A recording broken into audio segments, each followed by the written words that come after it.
हाय everyone, VSSUT Burla VSS Burla के बारे में बात करेंगे। 2025 के expected cut off, last 3 years के कट ऑफ एनालिसिस 2022, 23 और 24, 22 से लेके 24 तक 3 साल का कट ऑफ एनालिसिस करेंगे। ऑनलाइन जितना डेटा अवेलेबल था, मैक्सिमम डेटा को मैंने कोशिश किया आपके सामने अभी कवर करने की। तो वीडियो को एंड तक जरूर देखना, पूरा एक्सपेक्टेड कट ऑफ के बारे में आपको पता चल जाएगा और क्या आपका रैंक है, उस रैंक के बेसिस में कट ऑफ होने वाला है। एक चीज मैं पहले ही क्लियर कर दूं, यहाँ पे आपका कैटेगरी वाइज कट ऑफ और all India rank cut off, उसको मैं क्लियर करता हूं पहले। जो भी कट ऑफ आप अभी रैंक का स्क्रीन में देखोगे, अभी मैं लिखने वाला हूं, यहाँ पे आपको ऑल इंडिया रैंक में लिख रहा हूं।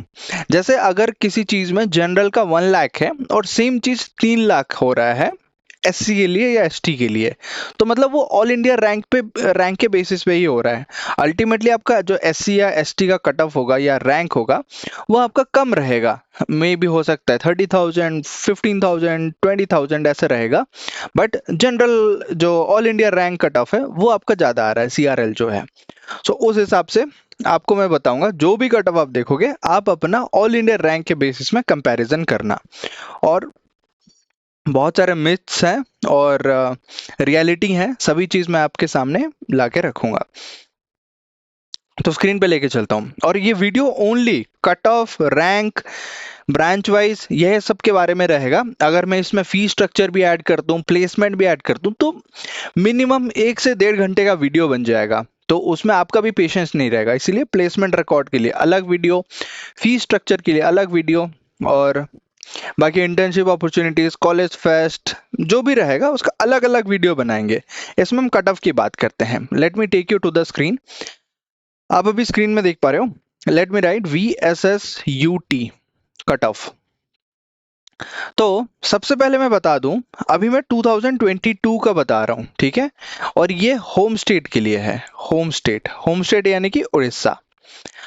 लेकिन यहाँ पे अगर आप आउटसाइड स्टेट से हो, अप्लाई कर रहे हो, वो भी आप एलिजिबल हो, थोड़ा सा कट ऑफ मतलब रैंक आपका मतलब कम होगा, ठीक है। मार्क्स आपको ज्यादा चाहिए होंगे, रैंक आपका और कम होगा, थोड़ा डिफिकल्टी लेवल ज्यादा कर लेते हैं आउटसाइड स्टेट के लिए। जैसे अगर उड़ीसा का कोई स्टूडेंट है, 1 लाख रैंक में उसको मिल रहा है, तो हो सकता है वो 80,000, 70,000, 60,000 में वो आउटसाइड स्टेट रहेगा, तब जाके मिलेगा सेम ब्रांच या सेम लेवल पे, ठीक है। तो ये बेसिक डिफरेंस था जो मैंने क्लियर कर दिया। अब 2022 के होम स्टेट के कट ऑफ के बारे में बात करें। पहले कैटेगरी वाइज मैं बता देता हूं। जनरल जनरल के लिए फर्स्ट राउंड का, जो राउंड 1 का, सभी ब्रांच को मिला के ओवरऑल जो क्लोजिंग रैंक गया है, ओपनिंग रैंक क्या होता है, जो फर्स्ट स्टूडेंट का एडमिशन हुआ, क्लोजिंग रैंक है जो सबसे लास्ट स्टूडेंट का एडमिशन हुआ, उस हिसाब से 6,37,154। बट अपने आप में ये एक मिथ है। आप अगर बाहर से देख रहे हो कि ये चीज है, बट मत सोचो कि आपका कंप्यूटर साइंस में इस रैंक में मिल जाएगा, इलेक्ट्रॉनिक्स में इस रैंक में मिल जाएगा, मैकेनिकल में इस रैंक में मिल जाएगा। नहीं, कौन से ब्रांच में मिल रहा है आपको थोड़ी देर में पता चलेगा, थोड़ा सा वेट करो। बट मैं बता रहा हूं, हर एक ब्रांच में, हर एक कैटेगरी का जो सबसे लास्ट स्टूडेंट है वो इस रैंक में आता है, ठीक है। जो जनरल का किसी एक ब्रांच में, बता देता हूं चलो, प्रोडक्शन में 6,37,000 में उसका एडमिशन हुआ था, ठीक है, ये सबसे लास्ट रैंक है। एससी की बात करें, एससी कैटेगरी में 8,56,331। तो आप अपना रैंक कंपेयर करते जाओ, क्या आप इस रैंक के बीच में हो या इससे बाहर हो। एसटी की बात करें, 7,58,130। एंड ईडब्ल्यूएस, आपको पता है कि उड़ीसा के अंदर जो स्टेट लेवल में जनरल और ओबीसी को कंबाइन कर लेते हैं, ओबीसी का अलग से आपका वेटेज या कैटेगरी वाइज नहीं रहता है। सो या तो रहेगा आपका जनरल या एससी या एसटी या ईडब्ल्यूएस, ओके। और डिफेंस कोटा वो वगैरह सब अलग होता है। ईडब्ल्यूएस में 15,04,334, ये था लास्ट रैंक, ठीक है। ये तो ओवरऑल मैंने 2022 के लिए बताया, सभी ब्रांच को कंबाइन करके। अगर आप यहाँ पे मेरे से पूछो कि सर आप ब्रांच वाइज भी बता दीजिए थोड़ा, कौन से ब्रांच में कितना कट ऑफ क्या था, क्या गया था, उसमें एक्चुअली मजा आएगा समझने में, ठीक है, तो यहाँ पे एक टेबल जैसा हमें थोड़ा बनाना पड़ेगा, बट आप ध्यान से देखो। सबसे पहले मैं लेफ्ट साइड में जो है यहाँ पे कोर्सेस ले लेता हूँ, कोर्सेस। सो कोर्सेस में हम बात करेंगे कि कौन सा ब्रांच है, या तो बी आर्क होगा, एक ऑप्शन है बी आर्क का, और बाकी सब बीटेक वाले ऑप्शंस हैं। बीटेक में, ठीक है, आप स्क्रीन पे देख पा रहे हो, मैं थोड़ा सा छोटा कर देता हूँ। ओके, सो बीटेक में सबसे पहले सीएससी रहेगा branch, computer science and engineering, और यहाँ पे मैं जो नॉर्मल ब्रांच होता है सीएससी और एसएससी, वीएसएस यूटी में आपको पता होगा एसएससी होता है, वो क्या होता है, self sustaining course. Self sustaining course और नॉर्मल जनरल रेगुलर कोर्स में क्या डिफरेंस है उसको मैं आगे बता दूंगा, बट इतना समझो कि मेन डिफरेंस जो होता है वो फीस लेवल में होता है। एसएससी का फीस ज्यादा लगता है, रेगुलर का कम लगता है, but cut off and all admission सब कुछ सेम ही रहता है। सो बीटेक सीएससी, फिर इसमें 10 ब्रांचेस हैं टोटल वीएसएस यूटी में बात करें, आईटी, लेकिन 2024-25 के बाद से जो आईटी ब्रांच है इंफॉर्मेशन टेक्नोलॉजी, इसको मर्ज कर दिया गया है कंप्यूटर साइंस एंड इंजीनियरिंग के साथ, बट फिर भी चलो आईटी रखते हैं। यहाँ पे ईटीसी, ईटीसी ब्रांच का फुल फॉर्म क्या है, electronics and telecommunication. Then triple E, triple E branch का फुल फॉर्म क्या है, electrical and electronics engineering. Then double E मतलब इलेक्ट्रिकल इंजीनियरिंग, ये इलेक्ट्रिकल ब्रांच है। देन एम ई मतलब mechanical engineering. Then CE, chemical engineering, CHE बोल लो या सीई बोल लो, सीएचई लिख लेता हूँ क्योंकि सिविल इंजीनियरिंग भी हमारा आएगा, उसको सीई बोलेंगे, तो CHE chemical engineering. Then MME, MME का क्या मतलब है, metallurgical and materials engineering. Then civil engineering CE, और लास्ट में है पीई, प्रोडक्शन इंजीनियरिंग। ये सारे इसके ब्रांच अवेलेबल हैं। अगर हम डिफरेंट कैटेगरी वाइज यहाँ पे बात कर लें, यहाँ पे मैं एक लाइन खींच देता हूँ, आपको मैं बताऊंगा भी कैटेगरी वाइज रैंक, ठीक है, ये टेबल जैसा बन जाएगा एक, IT, ETC electronics and telecommunication, triple E, double E, फिर ME mechanical engineering, CHE chemical engineering, materials metallurgical and materials engineering, civil engineering और प्रोडक्शन इंजीनियरिंग। अब इसमें बात करते हैं डिफरेंट कैटेगरी। क्या क्या कैटेगरी मैंने आपको बताया था, 4 कैटेगरी में आपको होगा, एक होगा जनरल, दूसरा होगा एससी, तीसरा होगा एसटी, चौथा होगा ईडब्ल्यूएस। राउंड 1 के क्लोजिंग रैंक को मैं यहाँ पे डिस्कस करने वाला हूँ, फिर से बता देता हूँ, राउंड 1 के क्लोजिंग हो सकता है कि राउंड 2 के बाद आपको मिल जाए, राउंड 3 के बाद मिल जाए, राउंड 4 के बाद मिल जाए, किसी भी राउंड के बाद आपका एडमिशन मिल सकता है, बट ओवरऑल जो हम यहाँ पे कंसिडर कर रहे हैं, here we are talking about round 1 के क्लोजिंग के बाद, ताकि आपको एक रियलिस्टिक आइडिया रहे, हाँ, इसी के आसपास रहेगा तो आपको मिल जाएगा। ओके, सो सबसे पहले यहाँ पे जनरल, यहाँ पे जनरल, फिर एससी, एसटी, ईडब्ल्यूएस। ओके, चलो इसको भी मैं लाइन खींच देता हूँ। बॉक्स तो वैसे छोटा पड़ रहा है हमें रैंक लिखने के लिए, बट मोटा मोटी आपको आइडिया आ जाएगा। ओके, चलो, अगर आप आर्किटेक्चर के बारे में प्लान कर रहे हो, आर्किटेक्चर का आपको रैंक पता होगा, आपका अपना खुद का रैंक, उस हिसाब से आपको किस रैंक में, किस रैंक तक एडमिशन मिल जाएगा, 17,079। ये था 2022 का, जो भी मैं डेटा अभी बता रहा हूँ, क्योंकि 22 में सबसे ज्यादा और सबसे अच्छे से डिटेल में हमें स्टैटिस्टिक्स अवेलेबल होता है, इसीलिए हम एनालिसिस भी उस हिसाब से कर पा रहे हैं। 22, 23, 24, 25 उतना ज्यादा फर्क नहीं देखने को मिलेगा, इसी के आसपास ही रहेगा तो आपका एडमिशन हो जाएगा। बट मेन जो बात है वो है computer science and IT related. आपको पता होगा computer science IT her college में बहुत डिमांड रहता है, बहुत ज्यादा उसका क्रेज रहता है। कंप्यूटर साइंस एंड आईटी में जो जनरल के लिए जो क्लोजिंग रैंक गया था, वो गया था 61,173। 61,173। आईटी की बात करें तो यहाँ पे 76,331। अब इसका डेटा देखो अवेलेबल नहीं है बी आर का, बाकी सभी के लिए। कंप्यूटर साइंस में बाकी चीजों के लिए अवेलेबल है। जनरल के लिए अभी 61,173। तो अगर आप सोचो 60,000 से नीचे अगर रैंक है, नीचे मतलब ऊपर एक्चुअल में देखा जाए तो, सो 61 173, तो अगर आपका 50,000 है, 55,000 है, 60,000 है, तो आपका बहुत ज़्यादा पॉसिबिलिटी है कि आपका एडमिशन हो जाएगा कंप्यूटर साइंस में। डेफिनेटली राउंड 1 के अंदर ही हो जाएगा, इसके बाद आपको वेट करने की ज़रूरत नहीं है। एट द सेम टाइम अगर आप बोल रहे हो सर मेरे पास एससी का रैंक है, एसटी का रैंक है, बट अभी वो रैंक भूल जाओ, आप कैटेगरी एससी हो बट आपका एक जनरल रैंक आया है सीआरएल, वो अगर 1,16,000 के आसपास है, 1,16,123, 1,10,000, 1,15,000, 90,000, 1,00,000, ऐसे अगर आपका रैंक है और कैटेगरी आपका एससी है, तो फिर आपका एडमिशन हो जाएगा। यहाँ पे डिफरेंस समझो, अगर आप जनरल हो, 1,00,000 रैंक है आपका, यहाँ पे नहीं होगा क्योंकि 61,000 है, but at the same time अगर बस कैटेगरी चेंज होता था, एससी कैटेगरी हो, 1,00,000 में या 1,10,000 में आपका एडमिशन हो जाएगा फर्स्ट राउंड के अंदर ही। क्योंकि जो कैटेगरी वाइज रिजर्वेशन भी वो अलग से एक रिजर्वेशन है, वो रिजर्वेशन के बारे में बताऊंगा कौन से क्या परसेंटेज के हिसाब से वो वाला रिजर्वेशन है। अब बात करते हैं एसटी। अब एसटी में और थोड़ा बढ़ जाता है, आपको पता है कि उनका कट ऑफ और कम होता है। सो एसटी में 3,15,567 इस रैंक तक एडमिशन मिला था राउंड 1 के क्लोजिंग तक।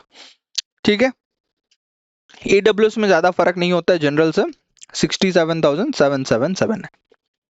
ठीक है, so this is the rank distribution general, SC, ST, EWS, computer science branch के लिए, सीएससी ब्रांच के लिए।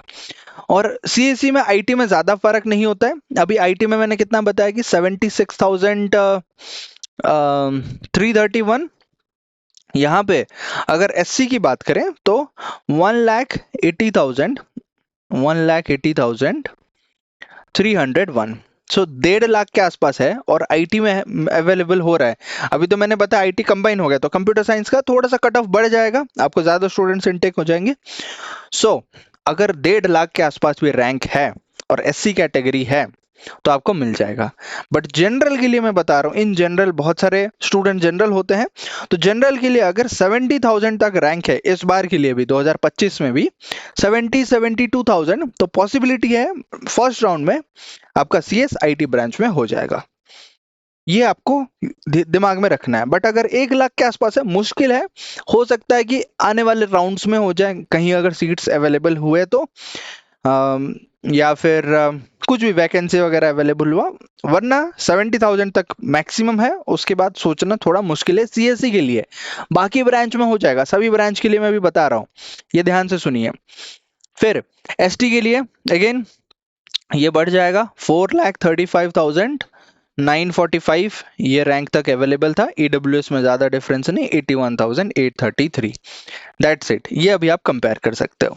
काफी लोग ईटीसी ब्रांच में भी एडमिशन लेते हैं। मैं आपको बता दूं, इंजीनियरिंग के अंदर ब्रांच चेंज का एक ऑप्शन होता है। फर्स्ट ईयर आप एडमिशन ले लिए और उसके बाद आप सोच रहे हो कि मैं ब्रांच चेंज करूं, सेकेंड ईयर में ब्रांच चेंज कर सकते हो। फर्स्ट ईयर में हर ब्रांच में सेम चीज, कॉमन चीज पढ़ाया जाता है, but second year onwards branch specialisation हो जाता है। तो अगर आप चाहते हो तो अपना ब्रांच भी चेंज कर सकते हो। उसके लिए एक मिनिमम रिक्वायरमेंट होता है कॉलेज का, 8.5 सीजीपीए या 90% ऐसा कुछ रहेगा। अगर उतना आप सिक्योर कर लेते हो तो अब टॉप के कुछ 10% ऑफ द स्टूडेंट्स वो ब्रांच चेंज कर सकते हैं। सो ईटीसी, ट्रिपल ई, इलेक्ट्रिकल कुछ भी है तो आप चेंज करके कंप्यूटर साइंस में आ सकते हो। कंप्यूटर साइंस वाले भी छोड़ के कोई दूसरे ब्रांच में जा सकते हैं। उस हिसाब से कंप्यूटर साइंस का क्रेज इतना ज्यादा क्यों है, you already know the answer. नहीं पता, बहुत डिमांड है और टेक्नोलॉजी फील्ड में ज़्यादा पैकेज है, पैसे ज़्यादा मिलते हैं, कोर में भी मिलते हैं बट उतना वास्ट हर कंपनी में नहीं मिलता। आईटी में तो कहीं भी आप 2-4 कंपनी स्विच भी करोगे तो आपको बहुत पैसा मिल जाएगा। दैट इज द सिंपल और direct answer. But etc branch की बात करते हैं। चलो, अगर आपको मन है कि मुझे इसी कॉलेज में पढ़ना है और मेरा रैंक 1,00,000 के आसपास है, मैं एडमिशन लेना चाहता हूँ, डेफिनेटली हो जाएगा। जनरल रैंक के अंदर 1,15,905। यहाँ पे अगर SC/ST कैटेगरी के बारे में बता देता हूँ, 2,61,284 और यहाँ पे 6,23,2 245 और 1,17,542 ये रैंक तक अवेलेबल था ईटीसी के लिए। इलेक्ट्रॉनिक्स एंड टेलीकम्युनिकेशन अच्छा ब्रांच होता है, कोई दिक्कत नहीं है। अगर कोडिंग के लिए आप प्रिपेयर करना चाहते हो तो ईटीसी में एडमिशन लेके भी आप कोडिंग, कंप्यूटर साइंस वो सभी पढ़ सकते हो, उसका कोई इशू नहीं है। इलेक्ट्रिकल की बात करें, हाँ मतलब triple E electrical and electronics engineering, ये भी 1,41,000 तक एडमिशन हो जाएगा। 247 इस रैंक तक है। डेफिनेटली कॉलेज चाहते हो कि वीसूट हो जाए, 247 तक यहाँ पे ले सकते हो। और ये 2,79,353 और 6,07,679, यहाँ पे ज्यादा डिफरेंस नहीं, 1,36,278, दैट्स इट। अब इसमें और इलेक्ट्रिकल में ज्यादा फर्क नहीं है, आसपास के कट ऑफ है। 1,41,000 था, ये हो जाएगा 1,57,142 और उसके बाद ये 2,99,329 और 7,58,130 एंड 1,91,179। मेरा मेन ऑब्जेक्टिव है, मैं लिख लिख के बताऊं। ये चाहता तो मैं पहले से एक्सेल शीट ला के बना के आपको दिखा सकता था, बट जो डिस्कशन है, जो मैं कंपैरिजन धीरे धीरे कर रहा हूँ हर ब्रांच का भी, कॉलेज का भी और डिफरेंट जो कैटेगरीज का भी, यहां से आपको ये समझ आना चाहिए कि ब्रांच का इंपॉर्टेंस कितना है, क्यों उस हिसाब से कट ऑफ चेंज होते हैं। अब मैं अगर डायरेक्टली लास्ट में पहुंच जाऊं प्रोडक्शन में, यही था 6,37,154। एक स्टूडेंट प्रोडक्शन में जा रहा है और 6,37,000 तक एक्सेप्ट हो रहा है कॉलेज, और एट द सेम टाइम 61,000 में सीएससी हो रहा है। मेन डिफरेंस क्या है? कंप्यूटर साइंस वालों को पैकेज ज्यादा मिलता है। अल्टीमेटली सबका गोल है पैसा। आप पढ़ाई क्यों कर रहे हो? आगे जाके जॉब करोगे, पैसा कमाओगे, अपना लाइफ जियोगे, देश विदेश घूमोगे, सामान खरीदोगे, एंजॉय करोगे, यही सब सबका गोल है। करेक्ट? आप अपने पेरेंट्स को देखो, रिलेटिव्स को देखो, कॉलेज में प्रोफेसर को देखो, किसी को भी देखो, सबका गोल क्या होता है? Ultimately getting a job, getting a secured life, that's the objective. अब कोई प्रोडक्शन में जा रहा है, वहां पे अपॉर्चुनिटीज थोड़े कम है। आपको पता है आईटी सेक्टर में बहुत ज्यादा बूम है, सैचुरेशन एंड ऑल, ये सब की भी बहुत बातें करते हैं लोग, बट फिर भी कंप्यूटर साइंस के जॉब कम नहीं हो रहे हैं। हाँ, एआई की वजह से कुछ जॉब्स जा रहे हैं, बट जो एआई को यूज करना सीख रहा है उसके तो डिमांड बढ़ रहे हैं ना। कोई एलएलएम को ट्रेन करना सीख रहा है, लार्ज लैंग्वेज मॉडल्स, एलएलएम पता होगा, और कोई वो टूल्स को यूज करके उसका आउटकम निकालना सीख रहा है, उसको प्रॉम्प्ट इंजीनियरिंग पता है, उन लोगों का डिमांड बढ़ेगा डेफिनेटली। तो उस हिसाब से मैं बता रहा हूँ। ठीक है, तो प्रोडक्शन इंजीनियरिंग यही था। अभी ये दोनों का डेटा अवेलेबल नहीं है। कुछ लोग वेट कर रहे हैं कि जल्दी बता दो भैया कि mechanical engineering, chemical engineering, metallurgy और सिविल इंजीनियरिंग में क्या क्या है, सब बताऊंगा मैं। थोड़ा सा वेट करो। यहाँ पे मैं नीचे प्रोडक्शन का लिख लिया तो ये भी बता दूं, 8,56,331 तक एडमिशन हो गया था फर्स्ट राउंड के लास्ट रैंक तक, जो स्टूडेंट एक्सेप्ट हुआ है। काफी लोग का होता है ना, बट मैं बता रहा हूँ 6,37,000 है। यहाँ पे आप प्रोडक्शन करने से अच्छा है कोई प्राइवेट कॉलेज में कंप्यूटर साइंस से कर लो, बहुत बेहतर होगा, क्योंकि प्रोडक्शन से ज्यादा डिमांड आपको कोई दूसरे कॉलेज में कंप्यूटर में मिल जाएगा, पैकेज मिल जाएगा, आप कंप्यूटर की चीजें पढ़ोगे, वो सब चीज होगा। सो वो मेरा पर्सनल टेक है। बट आपको चाहिए कि नहीं गवर्नमेंट कॉलेज है, मुझे यहीं पढ़ना है, हो सकता है स्कोप मिल जाए, ऐसे करके आप सोच रहे हो, पेरेंट्स बोल रहे हैं कि अच्छा कॉलेज है, तो फिर आप जाओ। बट मैं बताऊंगा, अगर आपको कंप्यूटर साइंस ही चाहिए, branch should be the focus, not the college. Okay.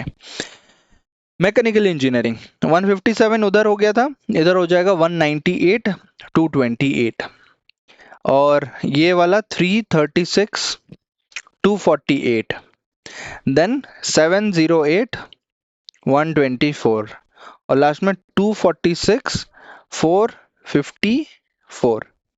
Mechanical engineering ME का हो गया, मतलब 2 लाख के आसपास अगर रैंक है जनरल में, मैकेनिकल इंजीनियरिंग कंफर्म हो जाएगा। ओके। केमिकल इंजीनियरिंग की बात करें, 3,48,438, इस रैंक तक भी काफी लोग का मतलब जेई मेन का कट ऑफ भी क्लियर नहीं होता है, जो 93 परसेंटाइल का है, बट कट ऑफ क्लियर ना होने से भी रैंक तो आपका बन रहा है ना, फिर भी तब भी आप एडमिशन ले सकते हो उस रैंक के बेसिस में। सो 3,48,438 एंड देन ये वाला होगा 3,63,000, 63 था ना, 36 के बाद 63 276, और इधर 4,90,019, इधर 15,04,334। अब देखो मैंने एक चीज आपको बताया था ऊपर ऊपर में कि EWS में 15,04,334 हो सकता है उसमें एक स्टूडेंट हुआ हो, दो स्टूडेंट हुआ, तो आप मत सोचो कि हाँ हर किसी का हो जाएगा, ऐसा नहीं है। इन जनरल आपको देखना होता है कि जनरल कैटेगरी में कितने रैंक तक जाता है और जनरल में हमें एडमिशन मिलेगा या नहीं मिलेगा। ठीक है, मेटलर्जी का देख लेते हैं। मेटलर्जी का है 3,83,400, और ये 4,74,823, देन 6,85,195, इधर 15,059। सिविल इंजीनियरिंग भी बता देता हूँ, 3,86,141, 4,20,785, 7,53,466, इधर 4,95,903। सो अगर मैं ये टोटल को समराइज करूं 2022 के डेटा के हिसाब से, अगर आपका 60,000 के आसपास रैंक है, 70,000 के आसपास भी है, CSIT मिल जाएगा। 1,00,000 से 1,15,000 तक है, ETC मिल जाएगा, telecommunication, electronics and telecommunication. Electrical या इलेक्ट्रॉनिक्स एंड इलेक्ट्रिकल चाहिए तो फिर आपको 1,50,000 के प्लस भी आपको मिल जाएगा, 1,60,000 तक। 2,00,000 के अंदर चाहते हो मैकेनिकल तक आपको मिल जाएगा। ठीक है, और अगर आगे यहाँ पे बढ़ो, केमिकल और मेटलर्जी, फिर सिविल इंजीनियरिंग, फिर प्रोडक्शन इंजीनियरिंग। प्रोडक्शन को अभी के लिए आप साइड करो, इन तीनों का सोचो। 3 से 4 लाख के बीच में अगर आपका रैंक है, 2 लाख के प्लस भी, और आप चाहते हो कि मुझे VSS UT में ही कुछ मिल जाए, तो ये 3 ब्रांच आपके पास रहेंगे, केमिकल, मेटलर्जी और civil engineering. This is the rank का रेंज। बाकी कैटेगरी आप देख सकते हो अपना। ओके, इसके अलावा मैं जो मेन चीज बात करने वाला था कि 2023 में उतना ज्यादा पब्लिकली अवेलेबल डेटा नहीं है, बट ये बोला गया था 2023 के लिए कि जो CS का कट ऑफ था वो थोड़ा और टफ हो गया है। 47,176 से लेकर 47,181 इसके आसपास का रहा था। कहाँ इधर 61,173 CS जनरल, और यहाँ पे 47,000 तक आ गया, मतलब 50,000, जो कि 2022 के कंपैरिजन में टफ है। ओके, बट अगर 24 में हम पहुंच जाए, 24 में 2024 का CS के लिए डेटा बोल रहा है, CS के लिए बता देता हूं अभी, इन जनरल कैटेगरी का बताता हूँ। 52,000 से लेके 68,000 के बीच में हो गया था ओपनिंग क्लोजिंग। ETC की लिए बात करें, अभी मैं जनरल का बता रहा हूँ, कैटेगरी तो आपने देख लिया कितना होता है, 58,000 से लेके 78,000 तक। और 24-25 में बताया था मैंने आपको, CSIT कंबाइन हो गया था, इसीलिए CS का टिल 70,000 चला गया, 68,000 70,000, क्योंकि 22 में आपने देखा होगा 76,000 में आपको IT मिल रहा था। ओके, सो वही चीज कंबाइन होके 68,000 तक आपको हो गया। ETC 78,000 तक टिल 78,000। मैकेनिकल इंजीनियरिंग की बात करें तो 72,000 से लेके 88,000। वीडियो के लास्ट में बताऊंगा 2025 का एक्सपेक्टेड कट ऑफ, वो भी आप समझ जाइएगा। मैकेनिकल इंजीनियरिंग हो गया। सिविल इंजीनियरिंग CE ये होगा 78,000 से लेके 98,000 तक। सिविल इंजीनियरिंग 2024 वाला है। जो इलेक्ट्रिकल इंजीनियरिंग था EE, उसमें था 66,000 से लेके 82,000 तक। ओके, IT, यहाँ पे IT का भी अलग से दिखा रहा है, वही CS के आसपास ही होगा। IT का था 56,000 से लेके 72,000 तक। अब देखो ये ओपनिंग रैंक 56,000 क्यों है? क्या उससे कम में नहीं हो पा रहा है? कोई ऑल इंडिया रैंक 1 है, क्या वो नहीं ले सकता? ले सकता है, बट ऑब्वियसली एक दिमाग वाली लगाने वाली चीज है कि कोई अगर ऑल इंडिया रैंक 1 आया है, 2 आया है, 1000 आया है, 10,000 आया है, वो यहाँ पे क्यों आएगा? वो तो NIT जाएगा, ऑब्वियसली वो टॉप कॉलेजेस देखेगा। तो जो पहला स्टूडेंट एडमिशन ले रहा है वो उसका 56 के आसपास हो रहा है, उसको बाकी कंपेयर किया होगा आउटसाइड स्टेट, फिर होम स्टेट, तो देखा होगा कि मेरा रैंक तो अपने होम स्टेट के हिसाब से अच्छा बन रहा है, मैं एडमिशन ले लेता हूँ, अपने ही स्टेट में गवर्नमेंट कॉलेज है, अच्छा कॉलेज है, ठीक है, वैसा दिमाग लगाना होता है। आप भी ऐसा मत बोलना कि मेरा तो कुछ भी मैं पढ़ लूँ, है ना। ठीक है, आईटी का मैंने बता दिया। ट्रिपल ई का बता, नहीं ये क्या है, हाँ ट्रिपल ई ना, ईटीसी तो बता दिया था, हाँ ट्रिपल ई।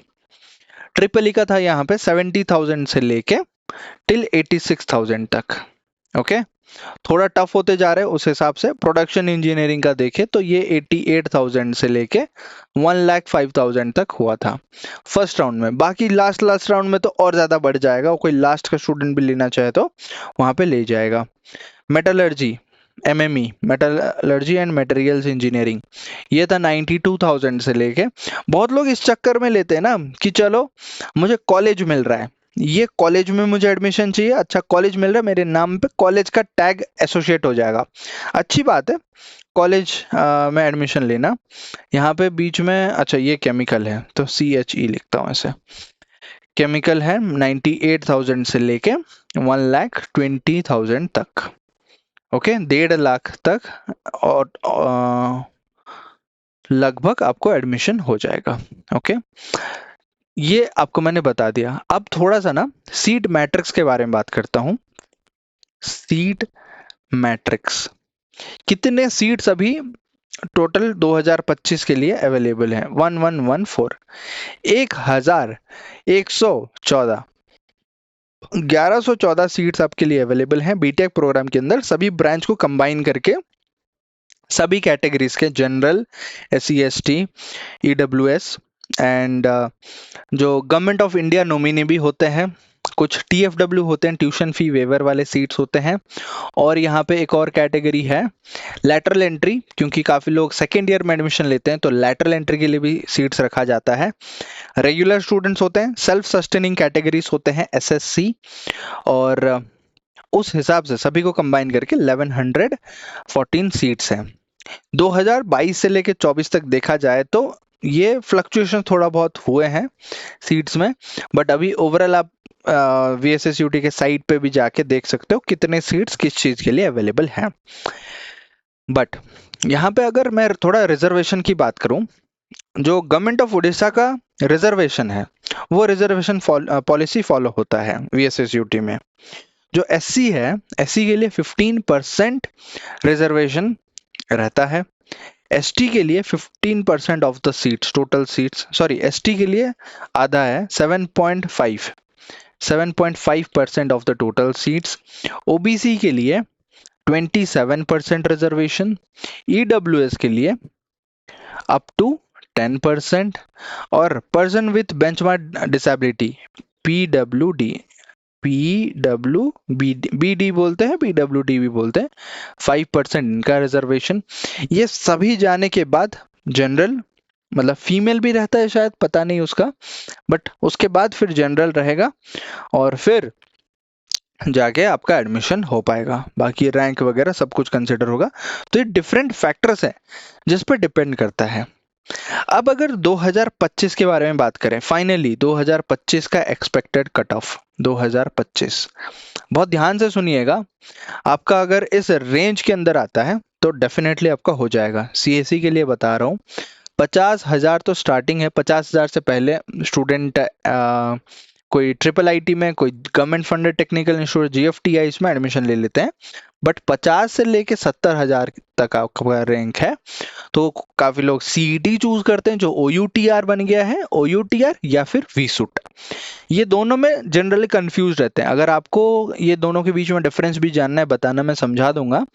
बट CSE के लिए 50,000 से लेके 70,000 के बीच में अगर है, डेफिनेटली एक मान लो गारंटीड तरीके से कि CSE में आपका एडमिशन हो जाएगा। ETC की बात करें, ETC में ये 2025 का एक्सपेक्टेड बता रहा हूँ, ठीक है, एक्सपेक्टेड। ETC की बात करूं तो 60,000 से लेके 80,000 तक। देन मैकेनिकल इंजीनियरिंग की बात करें, 70,000 से लेके 90,000 तक। देन सिविल इंजीनियरिंग की बात करें, 80,000 से लेके 1 लाख तक।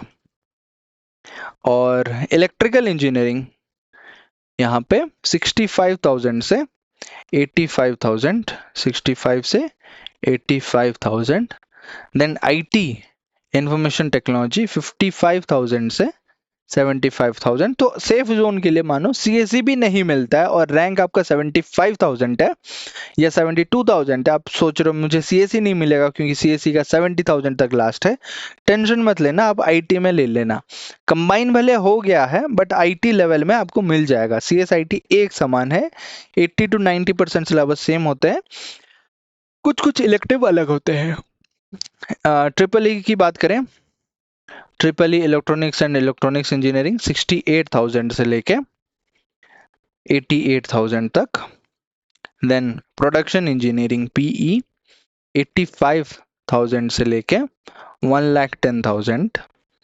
Then metallurgy and materials engineering 90,000 से लेके 1,20,000। और लास्ट में रहेगा केमिकल इंजीनियरिंग CHE 95,000 से लेके 1,25,000। ये एक्सपेक्टेड रहने वाला है 2025 के लिए, आप इसको नोट कर सकते हो। इस रैंक के हिसाब से प्रिपेयर हो जाओ।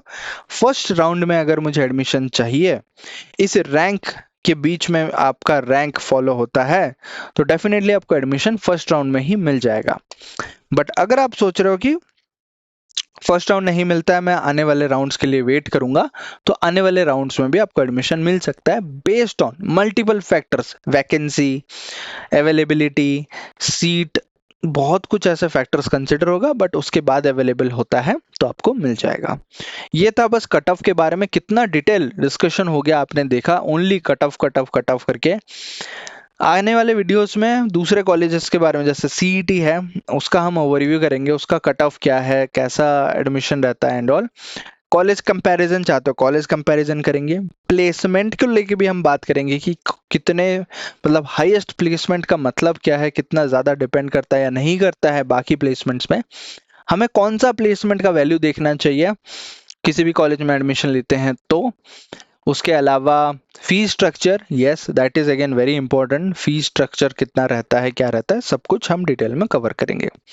वीडियो अच्छा लगा तो जल्दी से वीडियो को लाइक कर दो। चैनल पे नहीं फर्स्ट टाइम आ रहे हो और नए आया तो चैनल को सब्सक्राइब कर दो एंड अच्छे से कमेंट करो कि आने वाले वीडियोस में क्या आप देखना चाहते हो।